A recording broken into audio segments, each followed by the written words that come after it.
ঠিক এমন এক রজনীতে আমি তোমাদের সদাকার বাঞ্ছা পূরণ করব। সেদিন তোমরা আমার চরণে সর্বস্ব নিবেদন করবে, আর তোমাদের নিয়ে আমি অপ্রাকৃত লীলা বৃন্দাবনে অতি সুমধুর বৃন্দাবনে সেই অপ্রাকৃত লীলা শ্রী শ্রী রাস লীলা প্রকাশ করব। এত সুন্দর সেই কথা ভগবান সেই কথা মনে পড়ে গেল। আপনারা দেখেছেন না যে যমুনার জলে ব্রজগোপিনীকন্যা বিবস্ত্র অবস্থায় স্নান করছে, আর ভগবান আমার প্রসঙ্গুলো তুলে দেখেছেন। সেই যে ছবি আপনারা দেখেছেন, সেই ছবিটা আপনাদের সম্মুখে বর্ণনা করলাম। সেটা রাসলীলারই অংশ। আর ভগবান যখন এমন সুন্দর রজনী পেলেন, পদকর্তা এক পাশে দাঁড়িয়ে থেকে কলম দিলেন, শারদ চন্দ্র পবন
বসন্ত ঋতুর প্রকাশ হয়েছে। ঋতুরাজ বসন্ত রাগ পূর্ণিমা রাজ রজনীতে। আজ ঋতুরাজ বসন্ত যখন এসেছে, তাহলে সমস্ত জাতির পুষ্প একত্রে বিকশিত হয়েছে। তাদের নিজেদের সম্পদ মধু আশ্রয় সবাই মিলে আজ সুন্দর করে ফুটে উঠেছে। আর যখন ফুল মানে নানা আশা নিয়ে তারা ফুটে উঠেছে, তখন কি হয়েছে জানেন? ফুলের মধু তারা পান করে। লক্ষ্মী মায়েরা আমার বলে দিন, কি মায়েরা ফুলের মধু কারা পান করে? হ্যাঁ, তুমি বলতে পারবে? তুমি বন্ধ করো, তোমার কথা অনেক শোনা হয়েছে, অনেক বাকি শোনা হয়েছে। আমার মায়ের কাছ থেকে দেখো মায়েরা কারা পান করে ফুলের মধু? পাখি। সর্বনাশ, কথা শুনে এমন একজনের কথা শুনে যে মানে অঙ্গনওয়াড়ি তো যায় না, কোন কথা শুনে তো চাকরি পেয়ে দিচ্ছে। ওই দিকের মায়েরা চাকরি করেছে, মৌমাছি ভগবান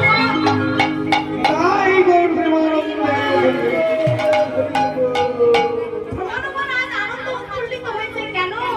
তারাও বলছে আজকে ফুলেদের কাছ থেকে মধু নিয়ে গিয়ে ভগবানের সেবায় লাগাবো, কিন্তু ফুল গল্প সেগুলো হতে দেবে না। তারা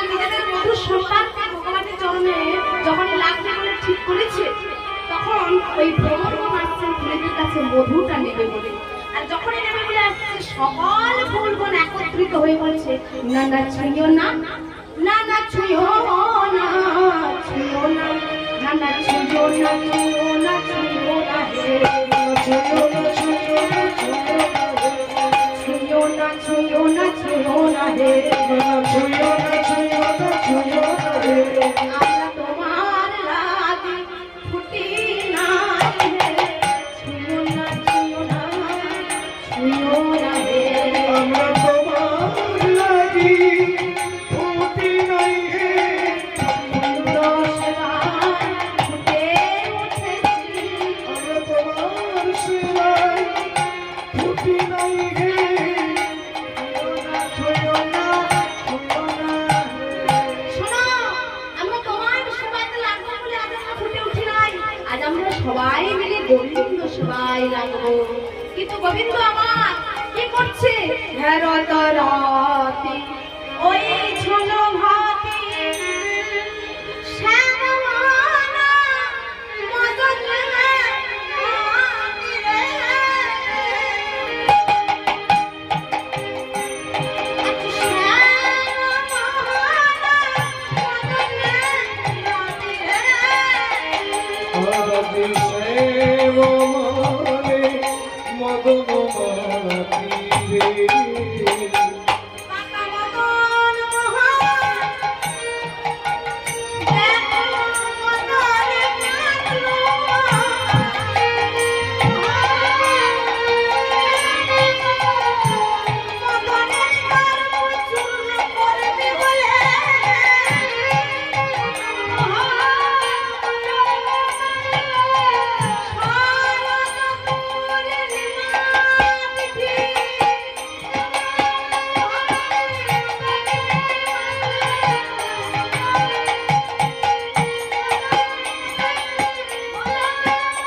এই বান দিয়েছিলেন জগৎ সৃষ্টি করার জন্য, কিন্তু বানকে তার মনে মনে অহংকার হলো।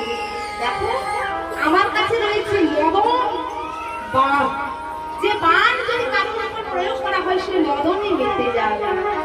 আর আমি হচ্ছি জগতের মধ্যে শ্রেষ্ঠ রূপবান ব্যক্তি, কিন্তু সে তো জানে না যে জগতের মধ্যে শ্রেষ্ঠ রূপবান গুণবান সকল গুণ যার মধ্যে আছে সে হচ্ছেন ভগবান। হ্যাঁ, এই যে ভগবান কিন্তু আমরা যাকে তাকে বানিয়ে দিতে পারি না। ভগ শব্দে বতু প্রত্যয় করলে হয় ভগবান। একেলা ঈশ্বর কৃষ্ণ আর সব ভক্ত যারে রয়েছে না চাইছে কইছে করে নৃত্য, এটা কৃষ্ণ চৈতন্য চরিতামৃতে বললেন। আর ভাগবতে বললেন যে পুংস কলা নিরয়তি যুগে যুগে এতে তাংশ কলা কৃষ্ণস্তু ভগবান স্বয়ং। একলা কৃষ্ণ আর কিন্তু সব ভক্ত। আর নামের আজ এটা ব্রহ্ম সংহিতায় বলে গেলেন যে ভগবান হচ্ছেন অনাদির আদি কৃষ্ণচন্দ্র, যার গুণের কথা, যার গুণের কথা, যার লীলার কথা, যার মহিমার কথা কেউ কোনোদিনই লিখে কিংবা বর্ণনা করে শেষ করতে পারবে না। আর এমনই যখন বললেন সেই মদন আজ বৃন্দাবনে এসে যখন দাঁড়িয়েছেন, নয়ন দিলেন যখন ওই শ্যাম সুন্দরের নয়ন দেখলেন যে না আমার থেকে তো অনেক রূপবান দেখতে এখন জগতে আছে, তাই কি করলেন তাকে বান দিয়ে আঘাত করলেন। পাঁচটা বান ছুড়লেন মদন, মদনের শ্বশুর স্তম্ভন মহান গোবিন্দ চরণে সেই সমস্ত বান এসে যখন আত্মসমর্পণ করলো। মদন আমার সমস্ত কিছু খুইয়ে নিজেই এসে ভগবানের চরণে পতিত হলেন। আজ থেকে তোমার নাম মদন,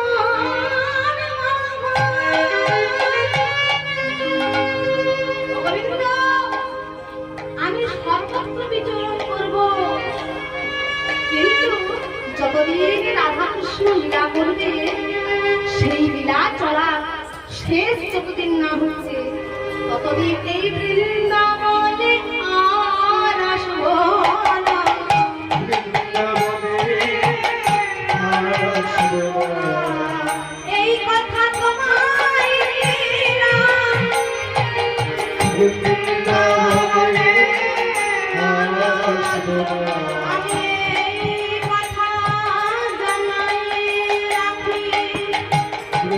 বৃন্দাবনে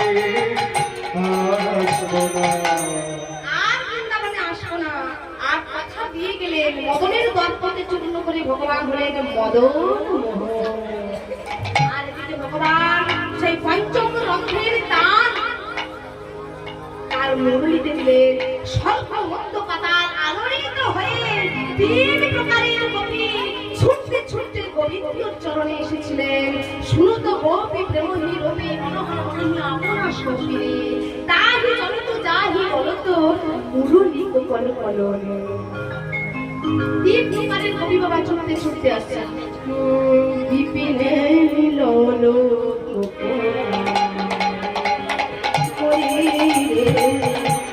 বিপিনে মিলন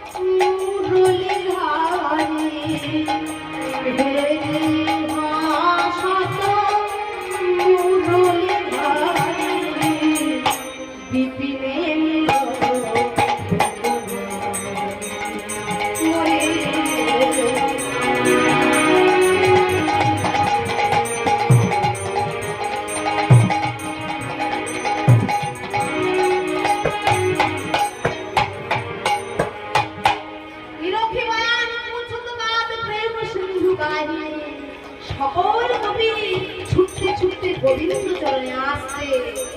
গোবিন্দ চরণে যখনই এলেন গোবিন্দ বাবা বলছেন এদের আজ পরীক্ষা হবে। জানেন মায়েরা, ও মায়েরা, ও মা, এ কি গো বাবা? মা বলে ডাকছে, মনে মায়াও নাই আর দয়াও নাই নাকি?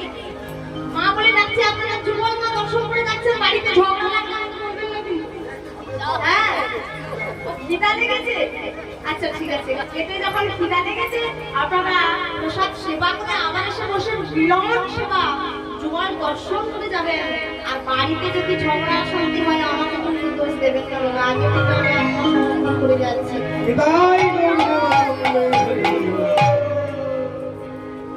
আপনারা জানেন না, যারা পড়াশোনা করেন তাদেরকেই পরীক্ষা দিতে হয়, তাই তো?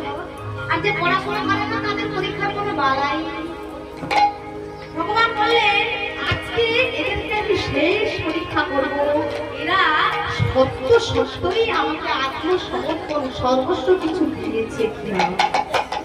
আর যখন তিনি পরীক্ষাটা কেমন ভাবে করছে জানেন, সবাই যখন এসে গেলেন ভগবান বলছেন স্বাগতম সুস্বাগতম সুস্বাগতম ও মহামাতা প্রিয়াং কিং করবালি বহ প্রচেষ্টাং ময়ে প্রচেত ভূত আগমন কারণম। হে সুন্দরী গণ, তোমরা নিজেদের সংসার ছেড়ে, পুত্র ছেড়ে, কন্যা ছেড়ে, পরিজন ছেড়ে এত রাত্রিবেলায় একজন পথপুরুষের কাছে, আমার কাছে তোমরা কেন ছুটে এসেছো? জানো না তোমরা, যদি হয় সুন্দর পুরুষ যুবা সর্বত্রাশ্রয় তবু পরপতি অভিলাষ সতী ধর্ম। যদি কোন পুরুষের মধ্যে সর্বগুণ থেকে থাকে আর তার নিজের প্রতি যদি অন্ধ হয়, ভঞ্জ হয়, খোড়া হয়, যেমন একটা হয়, তাহলে সর্বগুণ ওই পুরুষের মধ্যে থাকলেও নিজের প্রতিকে বাদ দিয়ে পরপতি অভিলাষ করা কিন্তু সতী ধর্মের মধ্যে পড়ে না। অহগোপী কিসে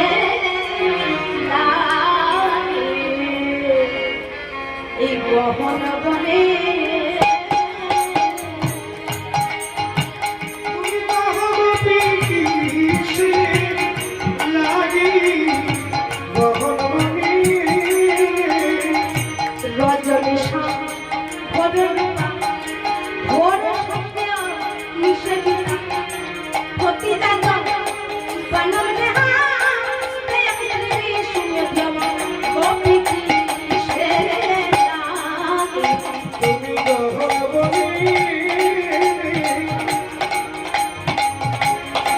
যাহো যাহো যাহো গুজো ঘরে গো এসে আমার শুনে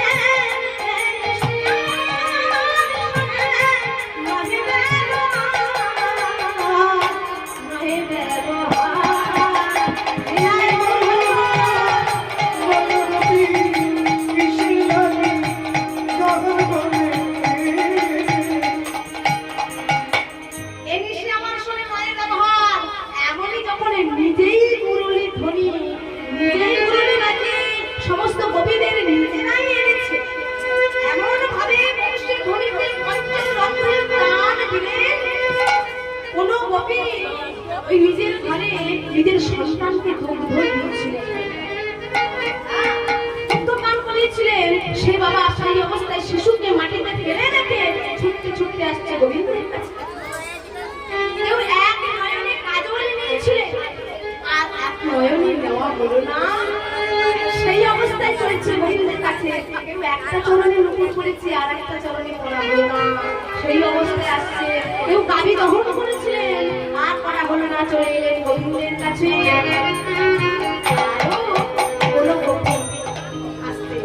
জানেন ভাইরা আপনাদের আপনারা ভালো করে বুঝতে পারবেন বৃন্দাবনের বাড়িতে কড়া শাসন ছিল এমন এক গোপী কড়া শাসন যখনই মনোবিধ্বনি কর্ণমূলে প্রবেশ করেছে না ওই গোপী নিজের প্রতি সেবা করছিলেন চরণ সেবা আর যখন চরণ সেবা করেছিলেন চরণ সেবা করতে করতে ওই প্রাণপতি গোবিন্দের মোহন মুরলীর শব্দ কর্ণমূলে প্রবেশ করতে আর প্রবেশ যখনই করলেন মনে মনে বললেন না গোবিন্দ তুমি কি শোনাচ্ছ বাদিনীর ঘরে বসতি করি আমরা আর বাসির ধন শুনে থাকতে পারছি না গোবিন্দ না না আজ আমাকে যে কোনো উপায়ে তোমার কাছে যেতে হবে তোমার সঙ্গে একটি বাড়ির জন্য তোমাদের দর্শন করতে হবে হ্যাঁ হ্যাঁ হ্যাঁ সেই সময় এসেছে সেই সুযোগ এসেছে ব্রজের উজ্জ্বল রস কাইসে ধন্য ব্রজ কবিরিনার নাহি জানে অন্য প্রেম দুই প্রকার সখিয়া আর পরখিয়া সখিয়া প্রেমে আপনারা সবাই সেটাকে বৈধ বলে বলে আর পরখিয়া প্রেম কি জানে প্রিয়তমের নিরন্তর চিন্তা এক নম্বর যে পরখিয়া প্রেমে মত্ত থাকে সদা সর্বদা সেই প্রিয়তমের কথা চিন্তা দুই নম্বর প্রিয়তমের সঙ্গে কখন দেখা হবে কখন তার সঙ্গে একবার তার বদন পান দেখবে তার জন্য সদা সর্বদা উৎকণ্ঠা মনের ভিতরে কখন দেখা হবে আর তিন নম্বর হচ্ছে বাবা এই সখিয়া প্রেমে যতই স্বামীর প্রতি ভালোবাসা থাকুক না কেন একটা ওই একটা থাকে শর্ত থাকে শর্তটা হচ্ছে কি তুমি আমাকে বিয়ে করে এনেছো তোমার উচিত তোমার কর্তব্যের মধ্যে পড়ে ভালো করে তুমি বাড়ি দেবে গাড়ি দেবে ভালো করে রাখবে পুত্র সন্তানের সুন্দর করে কর্তব্য পালন করবে তারা যাতে ভালোভাবে থাকতে পারে ভালোভাবে বাঁচতে পারে এটা সখিয়ার মধ্যে বৈধ কিন্তু পরখিয়া কি জানে এমন কিছু নয় কোনো গাড়ি চায় না বাড়ি চায় না কোনো সম্পদ চায় না শুধুমাত্র দিনের শেষে যেন একবার তার বদন পান দেখতে পায় এটা কিন্তু আর অন্য কোনো জায়গায় নয় ব্রজের উজ্জ্বল রস তাই সে ধন্য ব্রজ কবি বিনয় নাহি জানি অন্য কোনো জায়গায় নয় শুধুমাত্র বৃন্দাবনের মধ্যে পরখিয়া প্রেমটা ছিল সীমাবদ্ধ আমরা কোনদিন করতে পারবো না ভগবানের লীলা আমরা অনুসরণ করতে পারবো কিন্তু অনুকরণ করার কোনো অধিকার আমাদের নেই সেই গোপী যখন বললেন না আমাকে গোবিন্দের কাছে যেতে হবে পরখিয়া প্রেমে আবিষ্ট হয়ে আর স্থির থাকতে পারলেন না নিজ পতির চরণ ছেড়ে আস্তে আস্তে করে যখন ঘরের দরজার কাছে গেলেন দরজাটা খুলে নিজ পতি জেগে গেলেন দেখি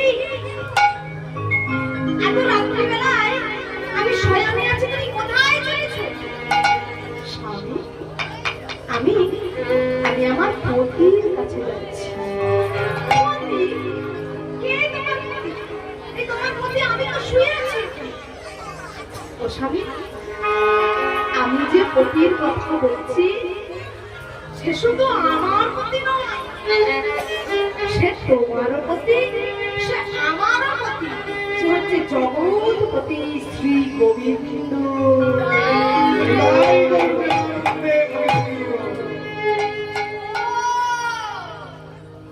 তাই বুঝি তুমি ওই নন্দের নন্দনে কেড়ে ছোড়ার কাছে যাবে? তা বেশ, আমি থাকতে তুমি কেমন করবে নন্দের নন্দন কেড়ে ছোড়ার কাছে যাও? তা আমি নিজে তুমি আজ দর্শন করবো।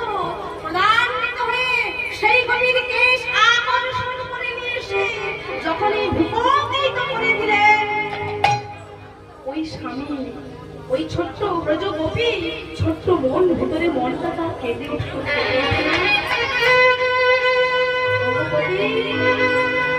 স্বামী, তুমি আমার স্বামী, সত্য সত্যই এই দেহের উপর তোমার অধিকার আছে, কিন্তু আমার মনের উপর তো তোমার কোনো অধিকার নেই। এই দেহ যখন তুমি আমায় ভালোবাসো,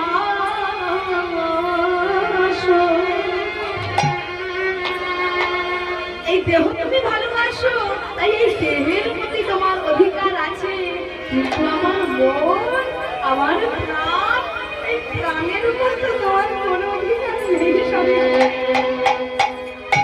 এই প্রাণ আমি জগৎপতি শ্রী গোবিন্দকে দিয়ে গেছি। ওরে মন, ওরে প্রাণ, যে সংসারে থাকলে এমন বাধা থাকে, কৃষ্ণ ভজনে যাওয়ার জন্য সেই পথে বাধা থাকে। ওরে মন, ওরে প্রাণ, ঘরে থেকে আর তোর কি কাজ আছে বল? ওরে প্রাণ, একেবারে কৃষ্ণ কৃষ্ণ বলে, কৃষ্ণ বলে চলে যা রে, কৃষ্ণ বলে কৃষ্ণ বলে চলে যাবে। আমার ঘরে থেকে না,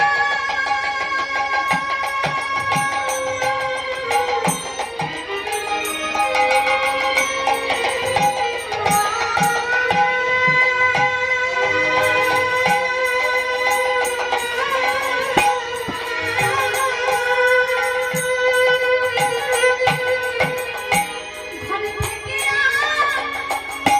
ঠিকানা আছে। কৃষ্ণ বলে চলে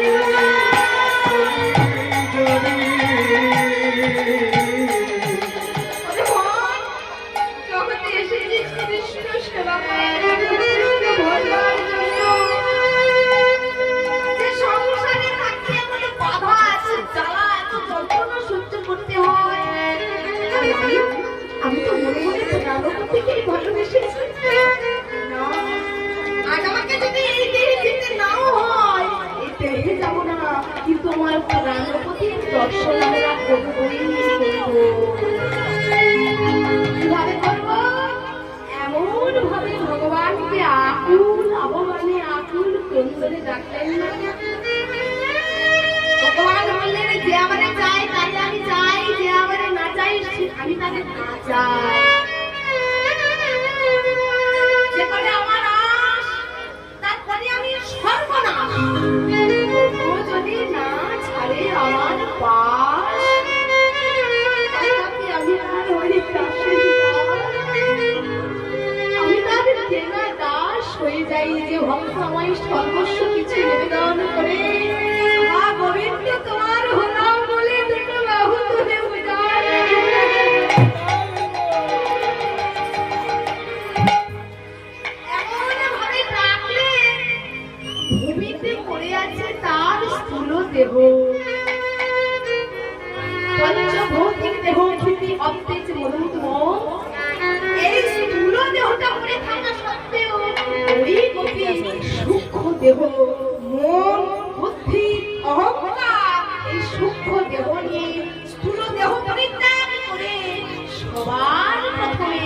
সেই গোবিন্দের চরণে আগেই স্থান পেয়ে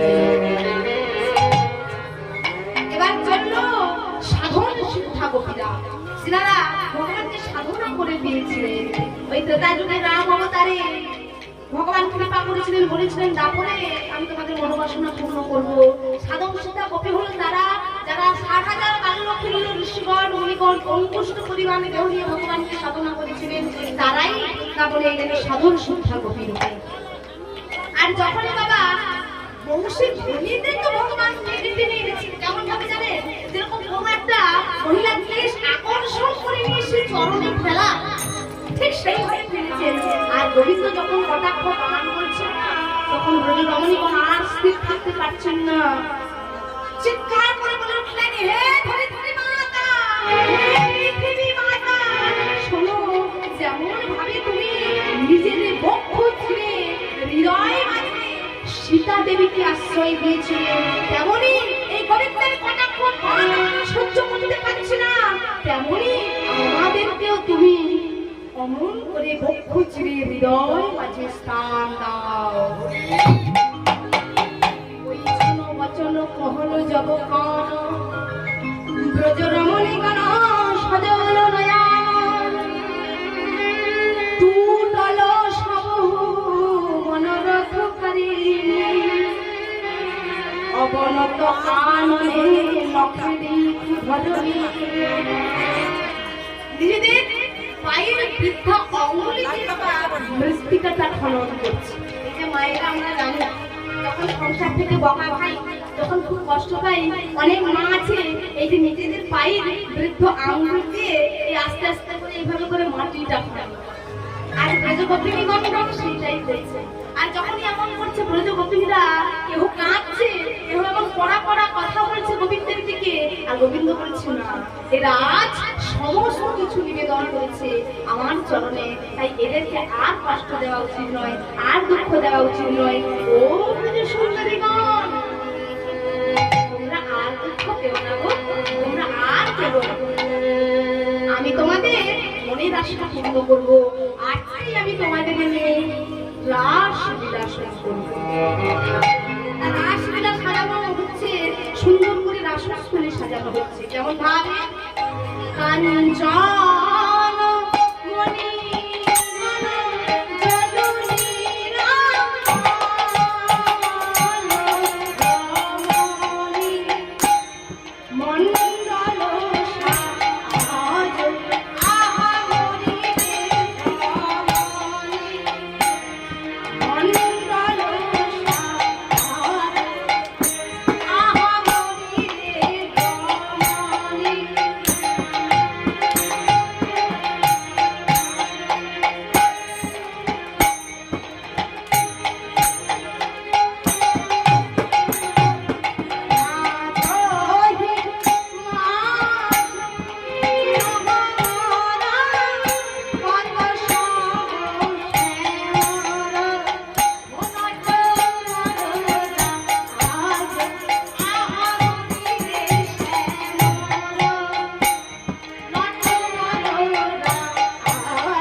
সুন্দর করে রাসস্থলী সাজানো হলো।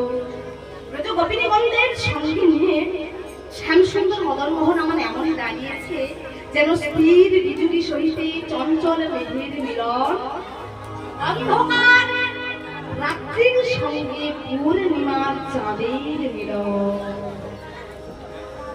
আজকে ভগবান আমার সমস্ত গোপীগণদের নিয়ে নৃত্য করছে, কেমন ভাবে শারদ পূর্ণিমা লয়ে ব্রজবালা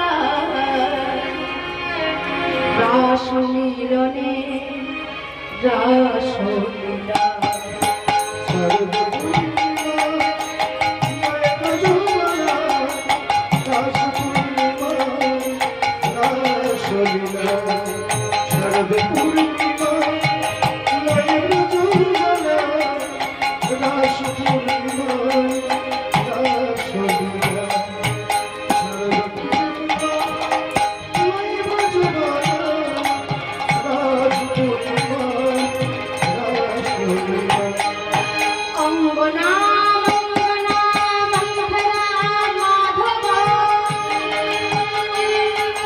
মন্থনা মাধব, মাধব